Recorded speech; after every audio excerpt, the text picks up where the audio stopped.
Okay, back at it today. I am going to pull the grates and the griddle off, open it up, and try to clean out and vacuum all the rust and stuff from inside the stove. And then I'm going to replace or pull out all of the trays, the broiler trays and that kind of stuff out of the inside of the oven and send those through the dishwasher and see if that cleans.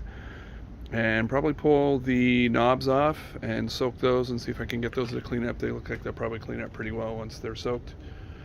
And see what I can do. I don't have a tripod, so I'm going to have to kind of do this and then show you what I've done for now until I get a tripod for the phone. I'm just using my phone to videotape this right now. Yeah, so that's the plan for today. Oh, I did contact a company for the grates to get them refinished. And to get them refinished is only $55 per grate, so that's not too bad, a couple $100, which I think is pretty fair considering the work that would go into doing that. You can also have the burners refinished or reporcelained, enameled, I guess. So I'll look into that as well. A couple of them are really bad, and this one is probably the worst one of all of them. They got chips and rust in them. They'll work fine the way they are, but they will look better if they're finished. So I'll look into that and see if we decide to do that, or maybe something that we'll do down the line. All right, that's the plan. Off I go. Okay, just so you can kind of see what we're starting with here, I took out all of the grates. This actually has a little kickstand to hold the top up here while you work on it. I took out all the grates. You can see there's a big pile of rust underneath the griddle burner.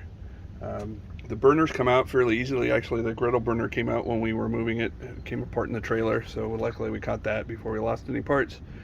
And the burners come out and the tubes come out fairly easily, so I'll probably pull all that. All right, and then here's the oven part of it. Sorry for the video cutting off. I reached my limit. You can see a little bit of rust and a lot of cleaning to do. I don't think that'll be too bad. I think it'll clean it pretty well.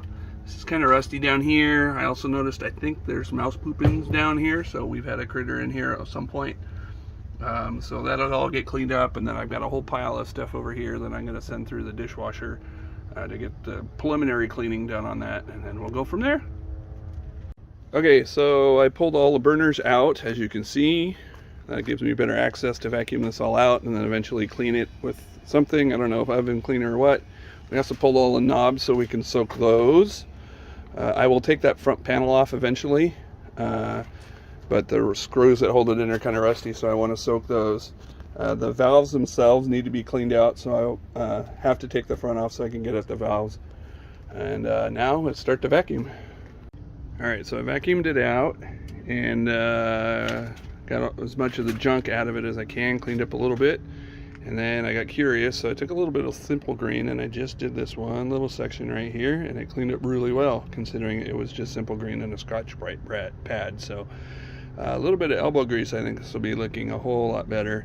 I'm going to take off this front panel eventually. I soaked the screws in some penetrant to try to get those to loosen. I don't want to break them, so I'd rather wait. But again, so curious, I had to take this section right here, and I took a little bit of, again, Simple Green and a Scotch-Brite pad, and then Flitz when I was done. And I don't know if you can see the difference in this weird lighting, but it is a huge difference from this to that. So a little bit of elbow grease, I think it'll look really well now if we can just get it working well.